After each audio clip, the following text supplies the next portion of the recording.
What's up guys, Brian Grant here of ContestChampion.com, and as promised I'm back with 5 mastery builds that include the suicide masteries if you do want to try the suicides for yourself. As I mentioned in my previous video, suicides are not for everybody. If you want to know the basics behind the suicides, what they're good for, what they're bad for, then you can check out my previous video, which I will have a link to in the description. And then of course when I do my speed tests of suicides versus not having suicides, a complete endgame build, I will, have that in the description for you guys as well.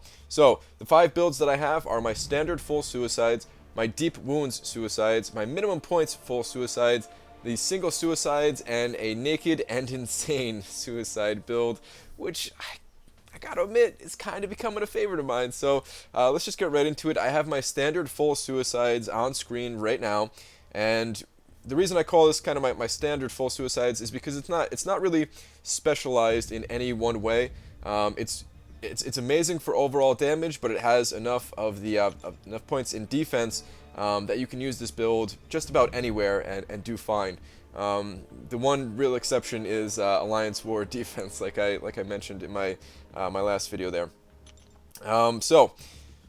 The first 15 points on the left-hand side of the screen in order to unlock the suicides are pretty standard. I do have 1 extra point in courage here, but if you don't want to put that point into courage, then you'll have 15 points by the time you get to precision and you get to cruelty and you max out both of these masteries. And then we can jump on over to the actual suicides themselves, which is just 1 point into glass cannon, 1 point into recoil, and then 3 points into liquid courage and double edge. The reason why I don't like putting more than 1 point into glass cannon if I have liquid courage and double edge is I feel that I have so much plus damage already. I'm already getting 30% for liquid courage, 30% for double edge. Getting an extra few percentages here, it's not even going to be noticeable. So I feel like those points are better spent elsewhere. Definitely better spent elsewhere. If you want more damage, there's always more room in things like deep wounds, and I don't even have assassin max just because I'm so pressed for points in this build, and that's something that kind of needs to be stressed here. When you're running a suicide mastery build, every single point matters because there's so many different masteries that you need. So there really isn't much room for the kind of fluff masteries as we'll get to in the defensive tree. So in the defense here, you need 15 points on the left-hand side of the screen to get over to willpower, which in a well-rounded suicide build is pretty much required. So yeah, definitely make sure you have the resources if you want to try this yourself to unlock willpower and along with all the suicide masteries. It is not cheap, but that is not the purpose of this build. The purpose of this build is like an absolute endgame, soul-crushing build that's just going to dominate the game, right? So the first 15 points, of course, you have to put 2 points into Vitality and Greater Vitality. I feel like block proficiency is, I wouldn't say absolutely essential for every single build, but it's amazing.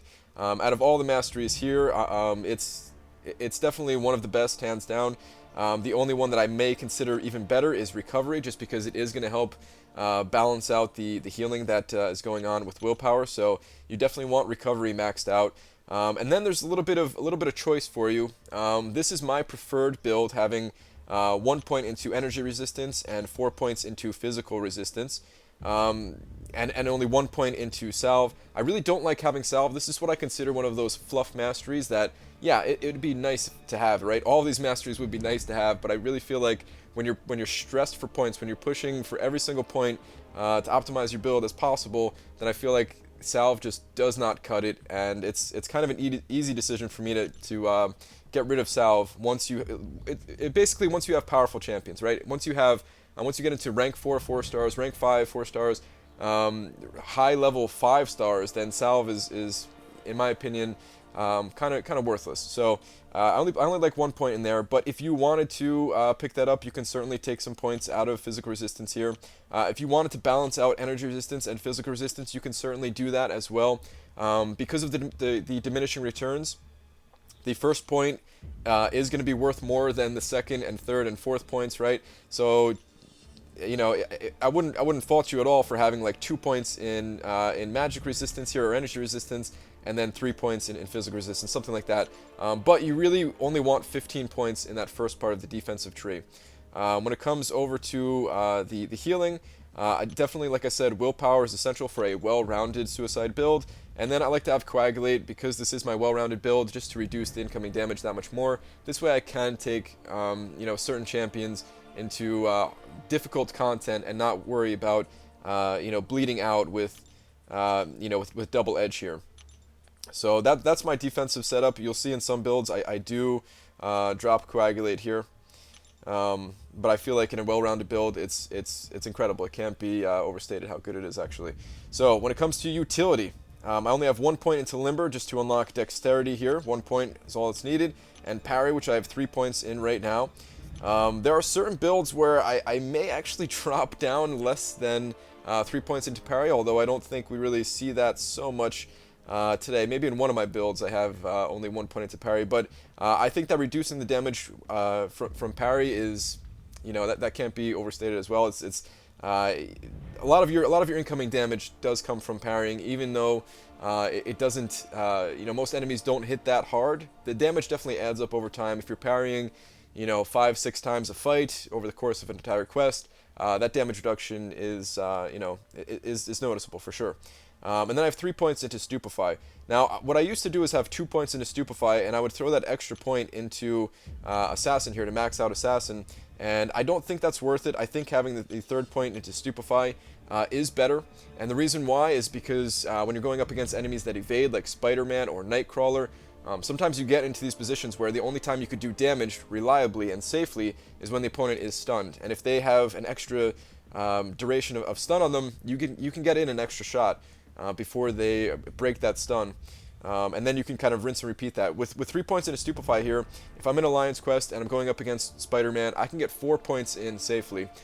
So I'm really only missing that last hit of my combo, which is not that big of a deal. And then I don't need to rely on champions like Black Widow or Crossbones and stuff like that, right? I can use any champion I want.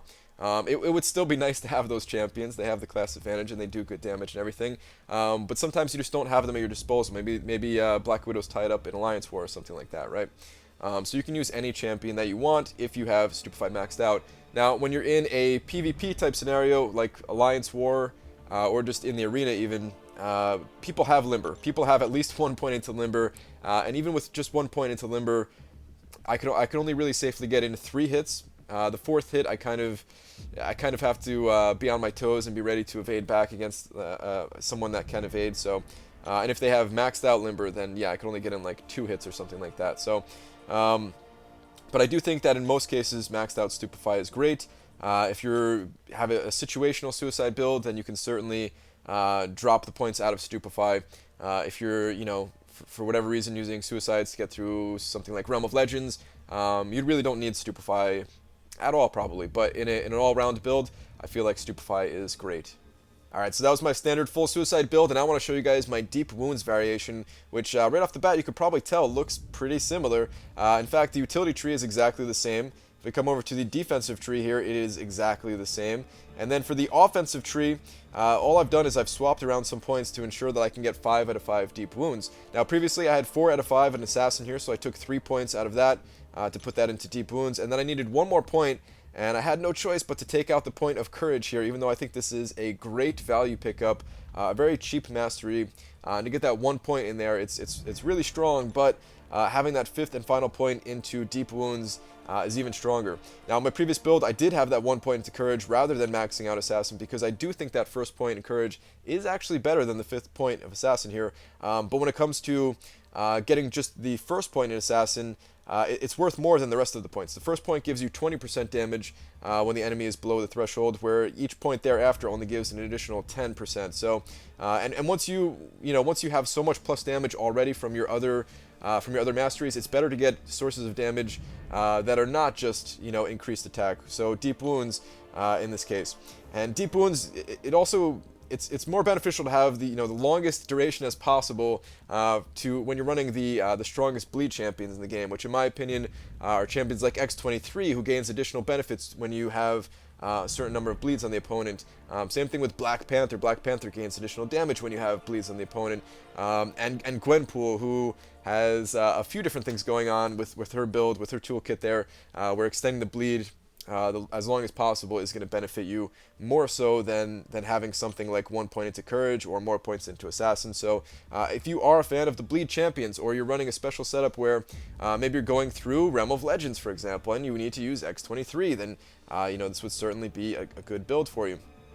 Now, if you do want some extra damage, depending on what you are doing, then you can take out these points here and coagulate. If you are, let's say you're again Realm of Legends, right? You're using Wolverine. Wolverine has such a strong heal that if you're taking some bleed damage up front in the beginning of the fight with double edge here, you can sacrifice those points from coagulate to get some additional damage here, and put those points wherever you'd like. Assassin is probably going to be the best bet. And maybe that 1 point into courage, like I was saying. So you do have some slight wiggle room here, but for the most part, the points I have on screen is the build that you're going to want to try out. On screen now is my minimum points full suicide build, and you need to be between level 45 and 49 to make sure that you have enough mastery points to do this. You can see here in the offensive tree, I only have the first initial 15 points on the left half of the tree, and then exactly what's the suicide masteries on the right side. No extra points anywhere in the offensive tree. When it comes to defense, I have 15 points in the left half, and then willpower maxed out on the right side. And in this case, I did max out salve just because I'm assuming that if you are lower level and you're looking to do this build, then you might not have a roster full of rank 4 champions yet, so those points in salve may be more beneficial in this case than having something like more points in physical resistance. So you can kind of choose whatever you'd like there. And then I have 3 points in utility here, because this is all that is absolutely required. But I will say this: when you get additional points, the first thing I would do is probably put at least 2 points into Stupefy. After putting 2 points into Stupefy, you have a lot more options, but I really feel like having 2 points to Stupefy is almost essential, but not quite. So get 2 points into Stupefy after getting the initial masteries that you have here, and then what I would recommend after that is maybe trying to unlock Coagulate, just to lessen that initial incoming damage from bleeds, and then maybe go back and put some points into parry to max this out. And from there,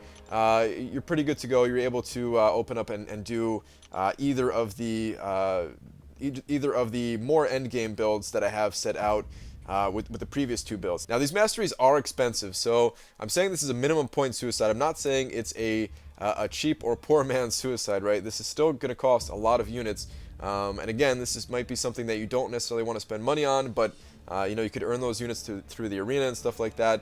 And then if it turns out that you don't like these masteries, then maybe it won't be so bad for you. But this is, in my opinion, the minimum points required to have an enjoyable time with the suicide masteries. Next up, we have the single suicide mastery build, and I have to say, I'm not a huge fan of just running half of the suicide masteries here. The suicide masteries being considered liquid courage and double edge here, because regardless of which one that you select, you're going to have to pick up recoil, and recoil is, as I previously mentioned in my other video, recoil is the worst part about actually having the suicide masteries. This might not be a terrible idea to do a build like this. It definitely does have its uses, but for the most part, I do like running the full suicides rather than just having a 1/2 suicide here. It is good in a case where maybe you're not sure if you're gonna like the masteries and you kind of want to just try like a half build out. Maybe you already have some powerful masteries like deep wounds and assassin maxed out for your previous build, and you're like, you know what, it wouldn't cost me that many units just to try out liquid courage or something like that, right? So it's a good maybe stepping stone mastery build, but it's not something that I prefer to run at the end game. The other nice part about it, though, is that it does free up more options to use in something like Alliance Quest, where now you only need a single immunity champion. If you have liquid courage here and you run a poison path in Alliance Quest anyway, you're going to be bringing in these poison immune champions as it is, so you're kind of immune to the effects of that. You only have to deal with recoil, really. So I mean, it does have its uses. I can definitely see some cases being made for a single suicide build being useful, but in my opinion, I definitely do like to run the full suicides more. So what is the actual build here, and why did I pick liquid courage over double edge? Well, let's start out in the utility tree. The utility tree is exactly the same as the first build that I showed you guys, and defense is the same as well, except by picking up liquid courage instead of double edge, I'm able to not get coagulate here, which Not only does that save me some mastery points, but it is an expensive pickup, and if you are kind of just feeling out the mastery, the suicides for yourself, then it is going to save you those units at least. You only have to invest in, it's one core, one carbonadium core per level of liquid courage, and then one carbonadium core for recoil. So it is still expensive. It's an expensive investment to test it out, but one that I think is definitely worth it. So yeah, why liquid courage over double edge? Well, for double edge, there's less bleed immune champions out there. Less good bleed immune champions, at least at the time of making this video. There are definitely some strong ones, but less so than the poison immunes, right? You have less options. And then, like I said, you could save points by not putting the points into, coagulate in the defensive tree. Now, there is benefit to picking up double edge instead of picking up liquid courage here. Liquid courage gives you a 30% healing debuff. So if you're using champions like Wolverine or X-23 and you really strongly prefer that extra healing, then it would be beneficial for you to not get liquid courage and just pick up double edge instead. Get double edge. You can decide for yourself if you want coagulate or not. It's not as needed if you only are running the one suicide setup here, but it is nice to have. So you can pick up coagulate and double edge, and then skip out on liquid courage, and this way you don't have to face that debuff. Plus, liquid courage does last the entire duration of the fight, right? Whereas double edge here only lasts for the first 16 seconds. It says 8 here, but once you have it maxed out, it's actually 16 seconds. So there is some benefit to going the double edge route over liquid courage. It's just one of those kind of toss-up things. Pros and cons to both sides. Maybe depending on your roster, that will be the decision for you. Now in this build, I do consider this an end game build as well. I just want to show you guys where I would put these points. I put the points into deep wounds and assassin. Of course, if you are lower level, you can skip out on these points. You could take out these points. You could even take out despair if you are trying to max out the suicides before reaching into some of these other masteries. And I actually do have 1 point remaining in my build here, and in this case, I would throw it in glass cannon. Previously, I said that you have so much attack that getting more than 1 point in glass cannon is not worth it, but in this case, you don't have an extra 30% attack here from having both suicides, so that small bit of attack, while not the biggest deal, it may actually be noticeable in this case, just for 1 point, but really you can put that point anywhere you want. For my 5th and final suicide mastery build, I have what I like to call the naked and insane suicide build. And I call it naked because you don't have any points in the defensive tree. And I call it insane because you don't have any points in the defensive tree. When it comes to utility, I do have some points here. Of course, I do have the parry and dexterity, which will help you even in areas like arena, because this is a very arena centered build here. I do have 1 point into stupefy just because I feel like that extra slight increase on stun sometimes can be needed in arena if you're facing opponents that have maxed out limber. So while it goes against the rules of getting like the absolute most damage possible, in this case it actually does speed up your performance. So I have that 1 point in stupefy. You can argue that a 2nd point in stupefy is also pretty beneficial, but I can't do it, guys. I can't take out any more damage. I can't lessen any more damage than I have in the offensive tree here. Of course, I have 3 points into glass cannon, which, yes, I said previously, does not give you that much extra damage. It doesn't. It still doesn't. Same rules apply. I do have double edge and liquid courage both maxed out. I have assassin maxed out. I have deep wounds maxed out. I have all of the crit masteries maxed out, including lesser precision and lesser cruelty. I even have pierce maxed out and greater strength maxed out. You will do a lot of damage with these masteries, but you will also die. You will die very quickly. And in arena, once you're on the infinite streak, it does not matter. It does not matter how much damage you're taking. You're gonna coast through the fights with this build. You're not gonna bleed out or die to the poison of liquid courage and double edge without willpower in arena. And I've actually used this build in other areas of the game, just doing some minor questing. I've even actually made it through the expert proving grounds. That's the tier 4 basic 48-hour event that goes on with this mastery build, and it is slightly faster. It's not so much faster that it's not something that I would consider running all the time. But while we have the free mastery respecs going on right now, if you want the fastest way to get through Arena, this is it. If you're trying to set some kind of crazy record in Arena, this is it. Other than that, this mastery setup is it's kind of a joke. It's really not something to be used on a day-to-day basis. But there are times where I am going to break out this mastery build, so I did want to include it here. Now, that concludes my 5 mastery builds, but there are many more mastery builds that you can do with these suicide masteries. You can do a build that has that utilizes this pure skill here that has 5 points into it. If you can find some way to take advantage of this, maybe with some kind of Gwenpool thing. Like I have a build in my mind that is going to have the full suicide masteries, maxed out deep wounds, and 5 out of 5 pure skill for Gwenpool, and I'm just kind of waiting to see if I can pull her out of the 5-star crystal before I try that build. There's a build out there that can utilize Mystic Dispersion, and this might be a good build too, but it's not something that I would use on a regular basis, so I didn't really want to include it in the previous 5, just because you're getting more power and you want to use your specials more, and that means you're going to take more damage from recoil. So if you're a big fan of Mystic Dispersion, then Suicides might not be the option for you, but there are definitely ways that you can make it work if you get creative. So hopefully you guys enjoyed this video. Hopefully you guys saw some of the variation, or can see some of the variation with the Suicides. If you have any questions, please let me know. And that's going to do it for this one, guys. I will see you in the next video. Take care.